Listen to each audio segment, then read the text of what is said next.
Welcome to No Apologies. I'm Dana Lash. When you fail to make a coherent plan for a mass evacuation of a war-torn country after a 20-year conflict, you're left with only bad options, as in horrible, terrible, and unthinkable options. And one of those unthinkable options is asking your enemy, someone you just fired at, honestly, like 2 weeks ago, to help escort your soldiers, civilians, and allies all to safety. This is the last position you would ever want to find yourself in. And yet this is exactly what the Biden administration is now doing, counting on the good graces of the Taliban to help thousands of Americans and our allies get out of Afghanistan. News broke yesterday that U.S. officials in Kabul gave the Taliban a list of names of American citizens, green card holders, and Afghan allies, all to grant entry into the militant-controlled outer perimeter of the city's airport. Of course, this has predictably and justifiably prompted outrage behind the scenes from lawmakers, military officials, and now the public at large. Here are members of GOP leadership after their brief on the situation about what's happening on the ground in Afghanistan. Watch. We now know that due to the negligence of this administration, the Taliban now has access to over $85 billion worth of American military equipment. That includes 75,000 vehicles, over 200 airplanes and helicopters, over 600,000 small arms and light weapons. The Taliban now has more Black Hawk helicopters than 85% of the countries in the world. But they don't just have weapons. They also have night vision goggles, body armor, medical supplies, and unfathomable to me and so many others is that the Taliban now has biometric devices which have the fingerprints, eye scans, and the biographical information of the Afghans who helped us over the last 20 years. And here's what we just learned again in the briefing that we just walked out of. Is this administration still has no plan to get this military equipment or these supplies back. Leaving billions in weapons behind for your enemies. Asking permission to leave from the Taliban. I mean, these are the kinds of moves that you might expect from an administration that seems to be ashamed of its own country and reluctant to assert any kind of tough leadership when it's needed, like now. And so when cowering like a beaten dog is really your default disposition, your only option is to beg the Taliban to play nice. This is insane. One anonymous defense official commenting on the fact that American officials actually handed a list of a hit list of American names to the Taliban so the Taliban could help them get out, said this, quote, basically, they just put all of those Afghans on a kill list. It's appalling and shocking and makes you feel unclean, end quote. Meanwhile, Jen Psaki, during one of the couple finally pressers that she gave, has been touting the world's biggest airlift lie, an actual real-life Dunkirk that's been playing out on the ground in Afghanistan. And this is the stuff that they make the movies about, right? Check this out. Growing violence, Taliban checkpoints near Kabul's airport, an all-volunteer group of American veterans. This is an unbelievable story. They're doing what the government can't. They're helping veterans these are veterans of Afghan war, and they embarked on this daring operation. It was on Wednesday night. They called it Pineapple Express because the code word was pineapple, or a photo on the phone. And their goal was to guide hundreds of at-risk Afghan elite forces, also informants, interpreters, and their families to safety. And the mission, it began after nightfall in incredibly dangerous conditions, worked in an unofficial capacity, along with the United States military and U.S. Embassy. And these were special ops groups, some retired, some current military, and they were operating in small groups, moving only one person, sometimes two, to the U.S. military-controlled side of Kabul's airport.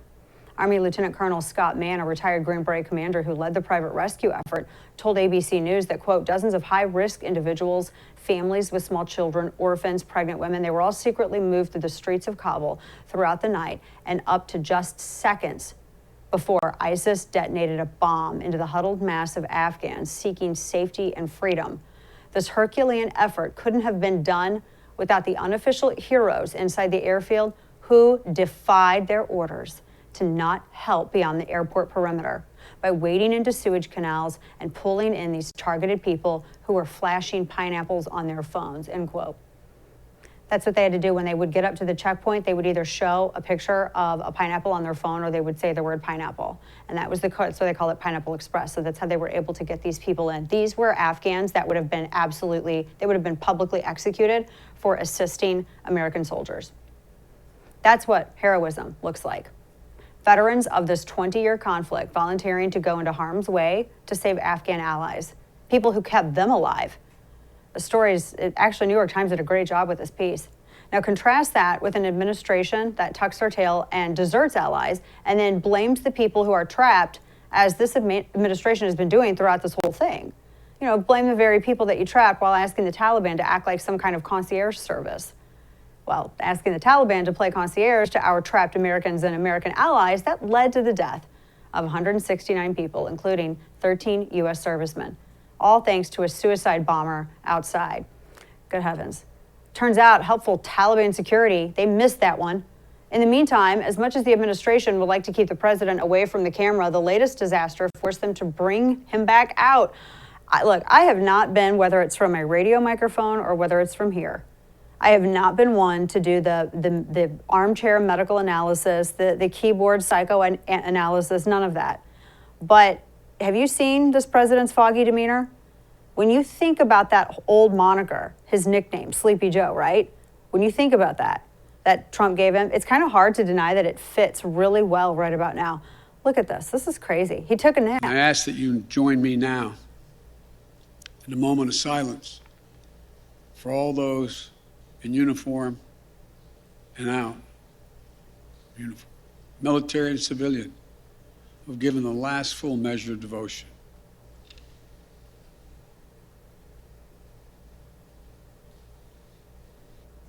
That was one of the most bizarre press conferences I think any of us have ever seen. So a couple of things. One, the left is saying that Biden's delivery, and not all the left, but some of his biggest defenders, they're saying that this is what compassion looks like. I mean, that's what they're saying on social media. There was nothing in his statement that felt like actual authentic compassion coming from the president. He was struggling to read off the teleprompter when he wasn't trying to blame Trump or hide behind his deceased son. Now, I get that presidents read off of teleprompters, but this was an opportunity to speak from the heart. You don't need notes on this. And he didn't take it. He just looked sick, almost sick. And I have to say here, I don't care if he's a Democrat or Republican. As an American citizen, I love my country, and I never want my country to look weak on the international stage, no matter who's in the White House. And this is legitimately troubling, partisanship aside.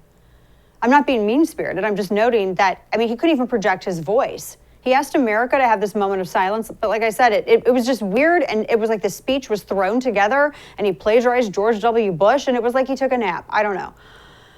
And again, he just seemed, I don't know, has he had a stroke? Someone needs to honestly be forthright about this, because we cannot sit here and pretend that this is not happening. And of course, our country, because of this, appears weak too. Watch. We will not forgive. We will not forget. We will hunt you down and make you pay.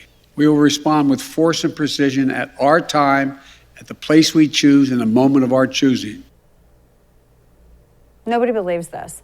He sounds like some guy yelling out of his window at teenagers who like walked across his lawn or something. This same administration who won't enforce the border, they don't crack down on Antifa. They gave Putin a gift, and they're acquiescing to everything that China says. No one, and now they're asking the Taliban for help. No one believes the tough guy talk. Joe Biden has talked tougher about corn pop and chains from the basement of public pools. By the way, his public pool apparently had a basement. Than ISIS-K. So it's a little, too late. So here he is telling everyone that he's got to follow the rules of whomever actually is running the country. This was weird too. Watch. Ladies and gentlemen, they gave me a list here. The first person I was instructed to call on was Kelly O'Donnell of NBC. Okay, so Kelly O'Donnell, that's what the president says. I get that they get a list sometimes of people that have questions if they're trying to run things on a certain timeline, but I've never seen anything quite like that. It was just one of the weirdest addresses I've ever seen. Clearly, his handlers, they're orchestrating all of this, telling him what to say, who to call on, and then kind of shuffling him off, or ice cream in a nap, I don't know. And if he doesn't, that's if he doesn't fall asleep during moments of silence. It just feels like he's not well and he's not able to speak clearly. He just gave a half-hearted delivery of a speech that most of which was cobbled from George Bush as he stood on the ruins of the trade towers after 9/11, almost 20 years ago now. Yeah, so no wonder that this administration and our nation were kind of slapped in the face by reality here. There are real pressing problems in this world, and one of them is that evil is real. Eventually, if you don't confront it, it will confront you, like an ISIS-K suicide bombing that kills 13 American servicemen. And now the president's words in this August 19th interview with George Stephanopoulos, this is really coming back to haunt him. Watch. Still a lot of pandemonium outside the airport. Well, there is, but look, but no one's being killed right now. God forgive me if I'm wrong about that, but no one's being killed right now. This is the see no evil, hear no evil, speak no evil, don't do anything about evil administration. And they can't deal with the world as it actually is. And I think they'd rather just not see it. They'd rather fight just manufactured boogeymen like white rage and take on made-up enemies like scores of white supremacists everywhere running the country, apparently, and ignoring actual real enemies that are killing people, like Taliban and ISIS. This is Jen Psaki yesterday after she was asked if this is bizarre. After she was asked if the Taliban bears any responsibility for what happened, the suicide bomb. Watch. We don't have any information at this point in time, and that has not changed over the last couple of hours to suggest that the Taliban had knowledge of or was engaged in or involved in this attack. Obviously, what happened today and the loss of lives of U.S. service members, of Afghans, is a tragedy, is horrific, is one of the worst things, if not the worst thing we've experienced during President Biden's time in office. But again, we don't have any additional assessment at this point in time. Yeah, the administration, they just don't know. They just didn't know that the Taliban would topple Kabul in a matter of days. They just didn't know how many Americans were still there or are still there now, and they don't exactly know how to get anybody out. They didn't realize that they let $85 billion of high-tech weaponry and equipment fall into Taliban hands, or they didn't realize that they lost biometric devices. They didn't know that the Taliban were coordinating publicly on WhatsApp. These are fools running the country who know nothing, and they can tell you nothing. They had no exit plan. They have no plan now. And when you have no plan, you're at the mercy of every other force out there, including your enemies. Lovely folks like the Taliban. That's like asking Darth Vader to escort Luke out of the Death Star to safety. Only this isn't a movie. It's thousands of American lives trapped in what is unofficially a hostage crisis. I mean, just now, Taliban earlier today went into the military part of the airport there in Kabul, and our forces are expected to be gone later today. This is a crisis of the administration's own creation. And they made up some made-up evacuation deadline or no deadline. This crisis, this is Act 1, guys. This is not over by a long shot. There are many more lives at risk, tragically. Incompetent leadership leads to incompetent policy, and that has real life and death consequences. So, to put a name and a face to just one of the soldiers that was lost in this awful, awful terrorist attack. So, this is U.S. Marine Kareem Nikue, and he was killed in the suicide bombing that was yesterday. Kareem's father, who did not realize that his son was killed until after a clutch of Marines arrived at his door, had this to say, quote, "I haven't gone to bed all night, and I'm still in shock, and I haven't been able to grasp everything that's going on. He really loved that Marine Corps family. He was devoted, he was going to make a career out of this, and he wanted to go. No hesitation for him to be called to duty." And then his father added, "They sent my son over there as a paper pusher, and then had the Taliban outside providing security. I blame my own military leaders. Biden turned his back on him. That's it." End quote. Now, yesterday was a tragic day for America, and the administration and those responsible must be held accountable.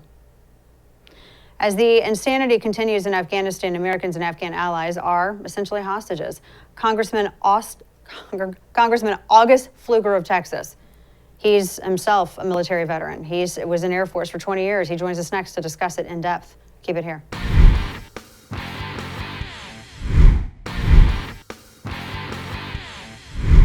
Turmoil in Afghanistan as thousands of Americans and Afghan allies are still trying to exit before this manufactured August 31st deadline. Congressman August Plfuger of Texas joins us now to discuss the latest on their evacuations. Congressman, welcome, and thank you for your service as well. We were just saying earlier that you had spent a couple of decades in the Air Force, and you know a lot of this all too well. Thanks for joining us. And as someone, because of your background in service and because of your time with Air Force, I wanted to ask you just at the top, how, going back even before all of this kind of fell apart, going back before the drawdown was announced, the big issue of air support and why the Afghan military started kind of falling apart before all of this happened. I mean, they were really reliant upon our air support for this. And when we removed that air support and removed those contractors to work on those choppers and those planes, that pretty much grounded them. And speak to a little bit about what that does to military or any kind of tactical advantage.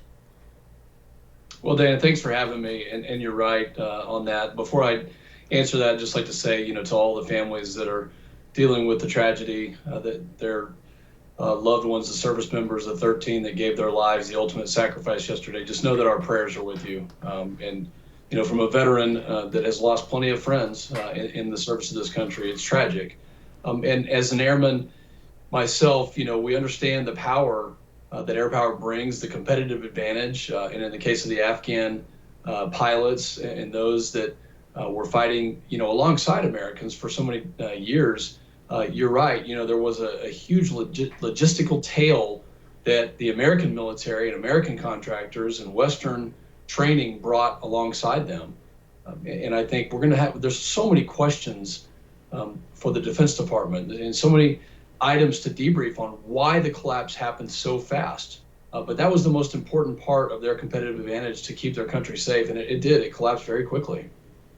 No, it's unfortunate. Of course, obviously, we've been discussing this. I think one of the darkest days, I think maybe there's the generation, I think the 9/11 generation, maybe those kids who maybe were too young to even realize what was happening with 9/11. And you mentioned the servicemen.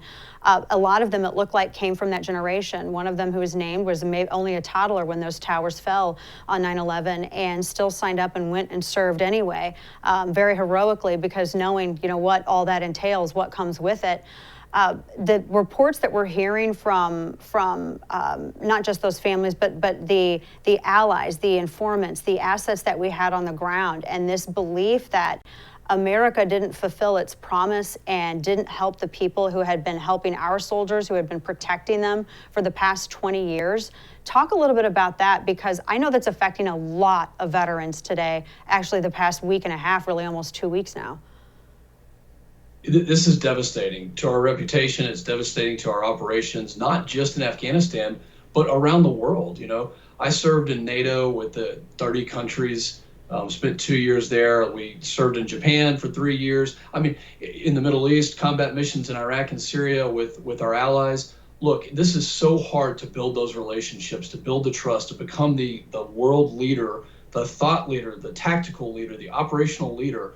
And in an instant, what we have shown the world right here, and guess what? Our enemies are taking notes. Russia, China, terrorist groups all over the world, they're taking notes of the lack of resolve. You do not exit and do business like President Biden has done from a position of weakness, and that's exactly what we've done. And all these veterans who served in Afghanistan, and I know plenty of them, they're talking constantly with people that they still know that are over there. Their families are in danger. The Taliban is going door to door. I talked to an Afghan fighter saying that the Taliban were knocking on doors today. I talked to this Afghan fighter pilot today, and he said, these folks, the Taliban, are looking for their families. They're in danger right now. So the impact is much more far-reaching than just inside Afghanistan. It's worldwide. Oh, wow. And that's something that's not really discussed by a lot of people. Talking with Congressman August Plfuger about this, that actually hasn't been touched at all outside of Kabul, that point that you just made. And I think also the ability to be able to get information, to get intelligence and movement of enemy forces, not just in Afghanistan, but I think, as you said, elsewhere around the world too. Everybody's kind of watching how America treated these people, and they're maybe now double or reconsidering helping the United States with intel efforts. What's this going to do to our intelligence network worldwide? Well, certainly it's going to have an impact. I mean, just first and foremost, inside of Afghanistan, where we had a safe haven for terrorism pre 9/11, and now we're going to go right back to that. I want to know from the administration, the 4,000 to 5,000 prisoners who were released, of which we know there are ISIS and Al Qaeda members who have a vendetta, and they have determined, they've proven their resolve with the attack yesterday, that they are determined to attack Americans anywhere at any time. And I want to know, what is the impact going to be at our southern border?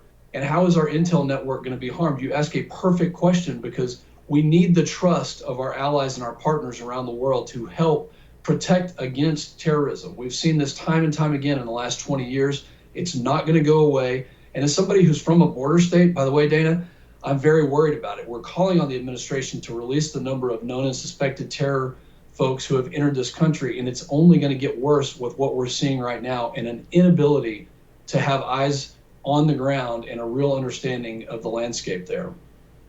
Yeah, exactly. Yeah, and we've been hearing reports. I'm here in Texas with you. We've been hearing these reports of not everyone has been able to be vetted to the extent that we thought. I mean, obviously, we're trying to get SIVs. We were just retelling the story of the quote unquote Pineapple Express, when these special ops, these veterans, and also active duty were all working together to get these informants and translators and people that have worked with our forces, whether they were flashing photos of pineapples on their phones or yelling the word out so that they could be recognized and brought in.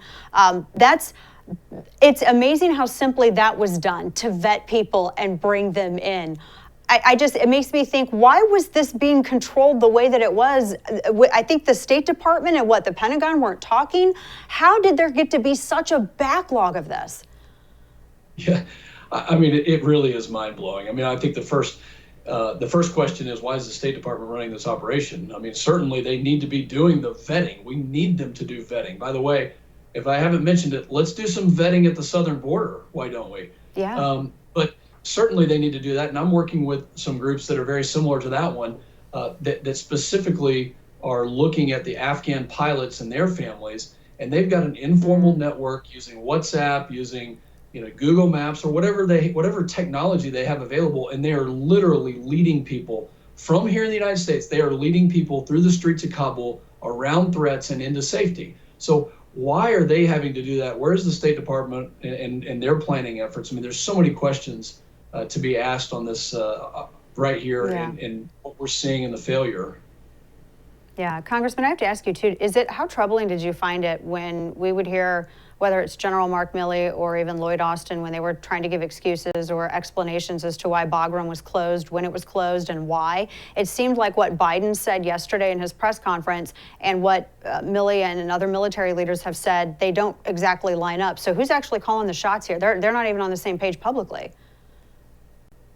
Well, that's true. We've had multiple briefings. They started 4 to 5 months ago.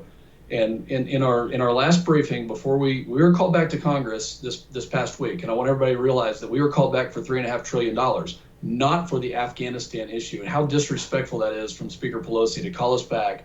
And by the way, in a speech yesterday, she didn't even mention Afghanistan or the 13 service members who were killed.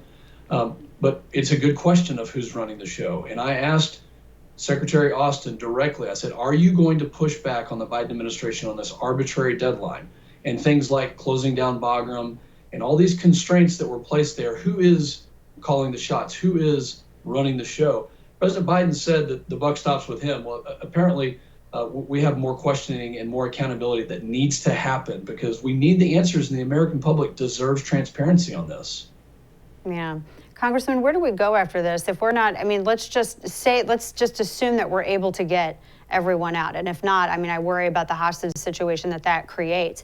What are we leaving behind, and what threat does that pose to us in the future? Because now we don't really have after this, we won't have any insight into Afghanistan except for maybe satellite capability. It's another point that I brought up to Secretary Austin. I said, remember when we saw the images of the Jordanian pilot tragically burned in a cage by ISIS? And I said, if the country falls into the hands of terrorists like we are expecting it to, then we need to know what your plan is to get Americans out. Even if those Americans didn't want to come out now, well, they need to come out at some point in time, and we're going to have a hostage crisis. Other members of Congress have warned about this. So what's our ability to get them out? And that's why we've been pushing back in a bipartisan way. This is not Republicans only. It's Democrats and Republicans pushing back on President Biden to not have an arbitrary deadline, to do the job until the mission is complete, and then, and only then, to pull out. So our ability to go back in and rescue folks once we no longer have Kabul airport is going to be extremely difficult. The time and the distance to get from, let's just call it any airbase that we have in the Gulf, Al Dhafar, Al Udeid, or any of those air bases where I personally flew out of, is going to be very difficult to get a mission done if and when we have to do that. And by my understanding, I saw reports earlier that said that Taliban have now entered the military, I guess, controlled part of that Hamid Karzai airport there in Kabul. And I guess they said that the exchange, or the changeover rather, could even happen tonight. That's fast. It does seem fast, and I watched the Defense Department's press briefing, and they said, no, the Taliban's not in control. But what President Biden said yesterday was we were sharing information, sharing intelligence, that we were using them on the outside perimeter and using them to vet not only Afghans, but Americans with the intelligence. And, if you listen to Ned Price on the State Department's presser today, it really seems like our government has placed so much faith, almost complete faith, in the Taliban. This is a mistake. This is a huge mistake. First off, you don't telegraph the plans of where and when and how we're going to execute our operations to folks that we don't trust. That's exactly what they've done. And now he paints a very rosy picture that they can be completely trusted. I don't agree with that. And we're closely watching what you just said. Yeah, and it makes sense how there were surrogates trying to float that kinder, gentler Taliban, the people that we were just literally fighting with weeks before with all of this. Last question for you, Congressman. We appreciate your time today. You mentioned Congress and some of the questioning that has already been, that you've already presented to, whether it's State Department or DOD, whatever. What about pushback for accountability? Or questions on accountability? Because one of the things that I am hearing most, and not so much from civilians, but veterans like yourself also, is these are people who would be court-martialed if they had messed up their duties or their objectives as poorly as they see their superiors do. And the one refrain that I hear over and over from everyone on radio, television, online, is that there is this upper echelon that is completely unaccountable, and they're the ones that have largely driven this disaster. So what accountability? The average citizen can't go up to Mark Milley and say, you're fired, but what can Congress do that? And how is that going to happen? Can it happen? Well, absolutely, it will happen, and we will have accountability. And I think Speaker McCarthy, Leader McCarthy, I want to call him Speaker, we need him that way, but he said that there's going to be a day of reckoning. And you know what? Nancy Pelosi needs to call us back into session right now. We need to start looking at the facts right this second. Unfortunately, she's not going to do that. But you're right, we need the accountability. I don't think it's going to just be Republicans. I think you're going to see a bipartisan effort to get the answers out there. But we, as Republicans, will lead this charge. We have plenty of veterans on the Republican side. We want the answers. I have talked to dozens of veterans in the past 2 days, folks that are still active duty, in fact, and they want answers as well. So they're frustrated. I think the people that you're mentioning are frustrated. We're going to get the answers and get the accountability. First and foremost, we need to make sure that President Biden does everything possible to bring out every American alive. That is the most important thing right now. We demand it. The American public demands it. We need him to step up and take a leadership role, and so far, it's been abysmal. No, it's been definitely so. It's I haven't seen anything like this. I think in my lifetime, I haven't seen anything just this disastrous. Congressman August Plfuger, I thank you so much for joining us. I thank you for your service. I know it's been tough for veterans out there, and I've been hearing from a lot of them. And just thank you so much, and thank you for continuing to represent our interests in D.C. as well. Dana, thanks for having me on the show, and thanks for getting the message out. Of course. Take care. Thank you. All right, coming up, David Harsanyi joins me next to discuss President Biden's deadly Afghanistan gamble. Keep it here. Black Rifle Coffee Company is a veteran-owned coffee company, and they serve coffee. That's why it's called Black Rifle Coffee Company, and they serve it to people who love America. Veteran CEO and founder Evan Hafer spent over 7 years on the ground overseas with U.S. Special Forces, and he worked as a CIA contractor. Black Rifle Coffee is committed to Evan's mission of supporting veteran, law enforcement, and first responder causes. So drink your coffee and enjoy it. Enjoy your coffee and your non-over roasted beans, because that's what Black Rifle Coffee brings you. They really get it. And these are people that also support the things that you support. So wherever this end of summer takes you, Black Rifle Coffee is there to fuel your way. They get these high quality coffee beans from all over the world, and they roast them 5 days a week in Tennessee and Utah. So order yours today. Head on over to blackriflecoffee.com/DanaTV and use code DanaTV at checkout for 20% off your purchase in your first coffee club order. America's coffee, Black Rifle Coffee.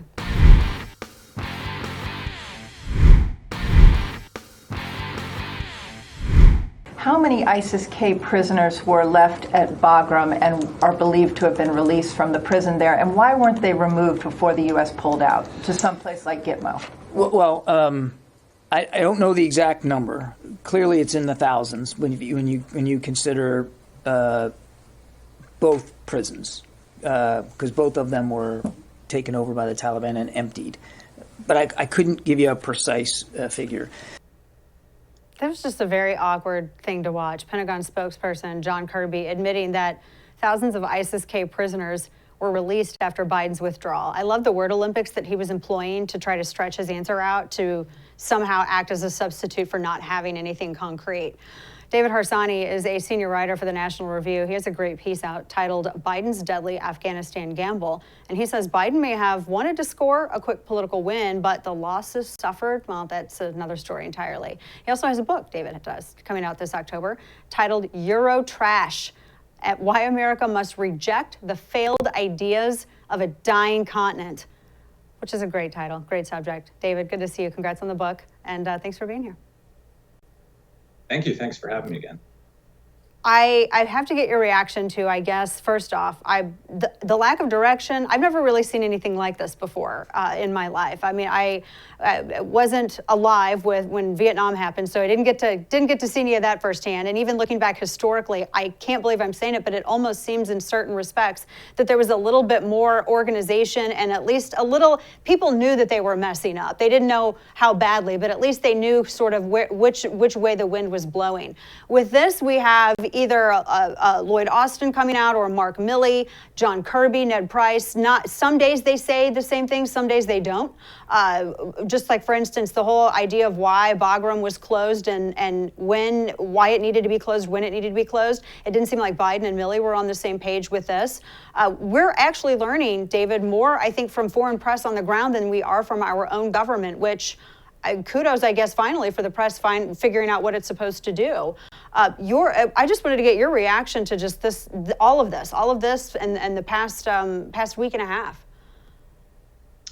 Well, I guess I'd say that I think in the long run, this is actually going to be an incredibly important event. I think that it is clear, nakedly clear, that we have incompetent, military leaders, an incompetent administration. And I'm not just saying that in a political way. I mean, I think that we have a certain amount of trust for the military. Now, I'm not blaming, obviously, the troops on the ground, but the decision-making, which I think was driven and propelled by politics. I mean, we see the Wall Street Journal reported, for instance, that Biden was warned not to abandon secure areas like Bagram. So I think we have to ask ourselves, who are we being led by? And I think that in the sort of larger picture, that's going to be quite important. In a more micro sense, I think we have something that is the biggest botched operation, at least since the end of Vietnam. I mean, this is, and then perhaps parts of Iraq was that way, but at least in 2 decades, this is the worst policy failure as far as foreign policy goes that I think we've seen. And it didn't have to be this way. We are letting there's so much to talk about here, but we're letting the Taliban decide what our timeline is. This is a third world Islamic militia telling the president of the United States, who has nuclear weapons and the largest, military on earth, when he has to leave with 1,000 Americans at least probably left behind. I mean, that is just insane to think about. Yeah, and it's to that point. I mean, I guess that answers Biden's question about, well, you don't have any jets or nukes to take over the government. Well, apparently the Taliban didn't either until maybe now with jets. Look what they were able to do with just their full auto. David, this, I mean, there is a lot to talk about. Incredibly disastrous. Giving information, hit lists to the Taliban and relying on them for protection. The weird Zoom CENTCOM press avail that was yesterday. It didn't feel real. I mean, I'm just listening to that. I'm a civilian. I do not have, training. I didn't go to West Point. I didn't get military training and strategy and tactics. And I'm sitting here thinking, this is insane. I would even know better than this. I don't have a lot of faith in these leaders right now. And when you hear CENTCOM and DOD and Pentagon say, yes, we're relying on the Taliban for protection, David, were we not firing at them 2 weeks ago? We're literally bombing them a few weeks ago. They are our enemy. The idea that we gave them a list of Americans and green card holders and our allies, knowing there are already reports that they're hunting down translators, that they're pushing, turning away people with passports at the airport, to give them a list. I mean, I didn't go to West Point or anything like that, but in the United States, we civilians are allowed to ask our military questions, and we're allowed to hold them accountable. You know who else didn't go to West Point? Joe Biden, right? I mean, he has been a disaster on foreign policy his whole entire career. And, we should have known this was going to happen. Now, listen, I wasn't a huge Trump fan, but at least I think the foreign policy was competently run to some extent. I mean, this is just a disaster that's now cost lives. The other day he had the presser, and he tried to frame it in a way that the critics were criticizing the troops on the ground. He kept saying how brave they were. Of course they're brave. It's not their fault. It's your fault. And not a single person has resigned. Biden says he's not going to ask anyone to resign. And that is just incomprehensible. I mean, if you saw that press conference and it was a CEO of a Fortune 500 company, the stock would tank, the board would meet to oust the CEO and to find someone else. And yet we have to live with this. And it is just, it's just a tragedy, really.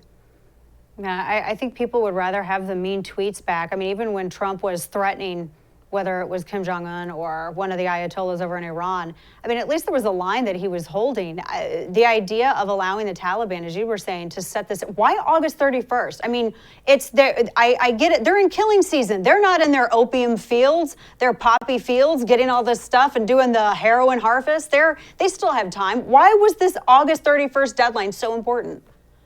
They keep saying that, this was an agreement that the Trump administration, made. But, and I know that agreement was broken. There's no way that we have to stand by that. But moreover, he himself has already delayed the deadline from, I think it was May, right? So it's not as if he's keeping by it. I think that the thing was, they made the decision to withdraw, and now it would literally take real-time military action to, they're nervous that American troops are going to be targeted, which they will. They put themselves in this position of bottlenecking at the airport. So now, they're in a bad spot because they actually have to take back land, if they're going to, and deal with terrorists and deal with ISIS and deal with the other militias and factions there if they're going to stay longer. So it's a tough situation now, I think.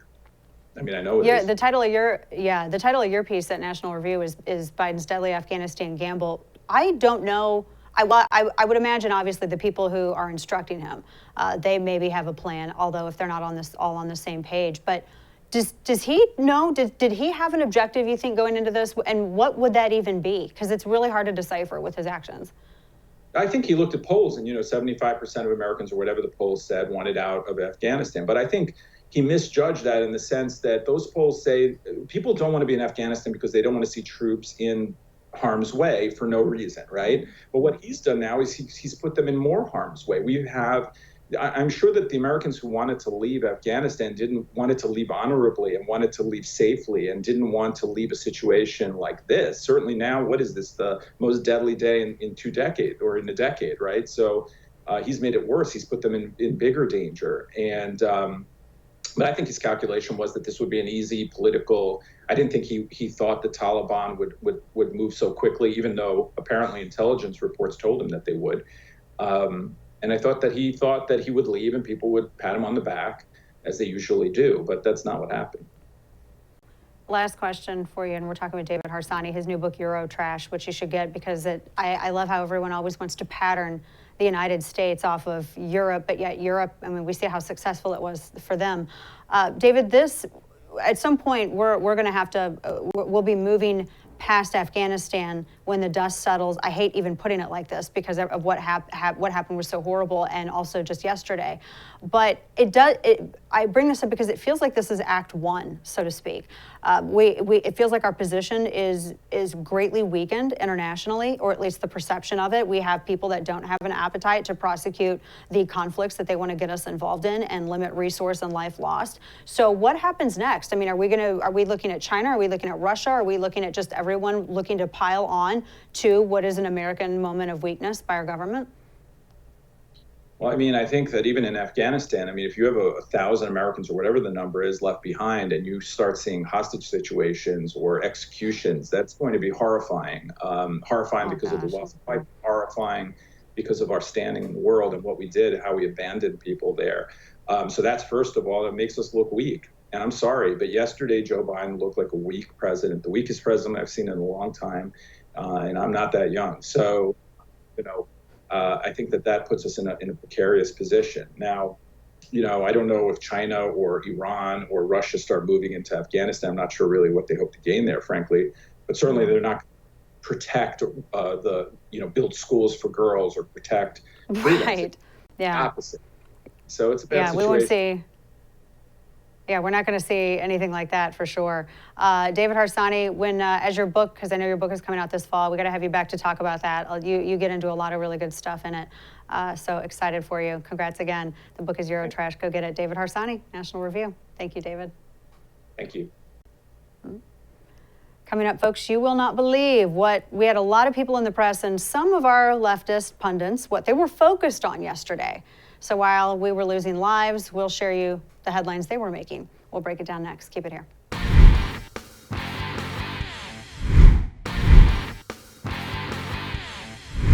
So while terrorists were attacking our servicemen in Kabul yesterday, this is what some of the other leftists were doing around the nation. First, this from the Daily Beast. The headline reads, quote, "The MAGA movement's a bigger threat to America than the Taliban," end quote. And they cleverly blend an image from the Taliban with one from the Capitol riot for maximum effect. The completely unhinged writer, a Karen named David Rothkopf, then goes on to say in his article that MAGA voters pose a bigger threat to our republic than the army that aided and abetted the actual terrorists that took out the World Trade Center. And his proof? Well, Homeland Security says so.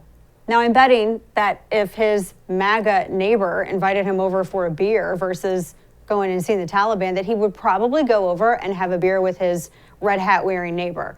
Just a hunch.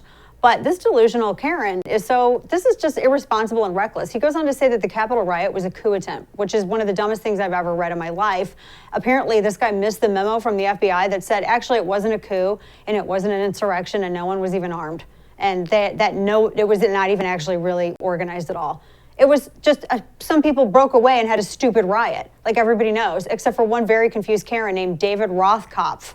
So Rothkopf, in one huge swoop, managed to diminish the evil of the Taliban while trying to encourage hysteria against his fellow Americans who happen to disagree with him politically. I mean, this is like the Godwin law of all Godwin laws. This is the dumb hyperbole prize for journalism this year. And I think anyone who wants to actually make this comparison and think it's legitimate, they need to seek professional help. In addition to our media vilifying its own citizens, another reason why America is getting spanked on the international stage is because, well, like this, woke stupidity from our military. So look at this fake virtue that was tweeted out by SMA Michael Grinston as our armed forces were being blown to bits thanks to military leaders like him, their incompetence. Michael tweeted, quote, "Diversity is the number. Do you have people that don't look or think like you in the room? Inclusion is listening and valuing those people. Hashtag Women's Equality Day reminds us we're smarter and more lethal when we come together as an inclusive, cohesive team. Our values demand it," end quote. Is that one of our military leaders or Robin DiAngelo? Really, diversity making us more lethal? I would love for this military leader to go and tell the mothers of these service members, these mothers who are now going to have to bury their children, these wives of these service members, or the brothers of the service members, sisters, friends. Go and tell, especially the moms, go and tell the moms that, hey, it's Women's Equality Day. Did you do your part? How unbelievably tone deaf. This is why we're making stupid decisions militarily, because we have pansies up at some of the highest levels of military leadership, all part of that military industrial complex. Now, the Taliban and ISIS-K, they don't care about stuff like this. And by the way, the military was already one of the most diverse, most equal entities in really not just the United States, but the world. Do you love freedom and do you want to fight for it? Can you fight for it? Okay, come on, let's join up. That's it. That's what makes us lethal. Anything else makes us weak and distracted with stupid things like, well, what gender do you want to pretend to be today? I mean, I can promise you that ISIS does not care about how anyone identifies or how fake diverse somebody wants to be. It turns out ISIS isn't really big on being inclusive, so they're going to happily kill a diverse group of soldiers just the same. But one more reason that we're failing on the battlefield, we seem to have forgotten that thousands of real human lives are on the line. Here's a tweet from just absolute, this is one of the awful, MSNBC's Malcolm Nance on Kabul. The suicide bombing that killed 13 service members, he said, quote, 20 years, FYI, there have been terrorist suicide bombers killing civilians near daily in Afghanistan. This ain't new, it's why we're leaving. And he tweeted this, and he added hashtag deal with it. Again, tell that to the mothers, the fathers, the families of the 13 service members that didn't have to die yesterday. I triple dog dare Malcolm Nance to go say deal with it to any of those families. Go tell him deal with it. The dad we just were talking about last segment, go tell that dad to deal with it, that his son, Kareem, is now never coming home again. Well, at least alive. It's enough to make you think that our leaders and pundits in the media actually loathe us to the point of hate and wish for our failure. We've been through darker times than this as a nation. And we're going to get through all these fools just like we have before. That does it for us tonight. Say a prayer for all those men and women in Afghanistan. Thanks for tuning in. Good night, and don't bend the knee.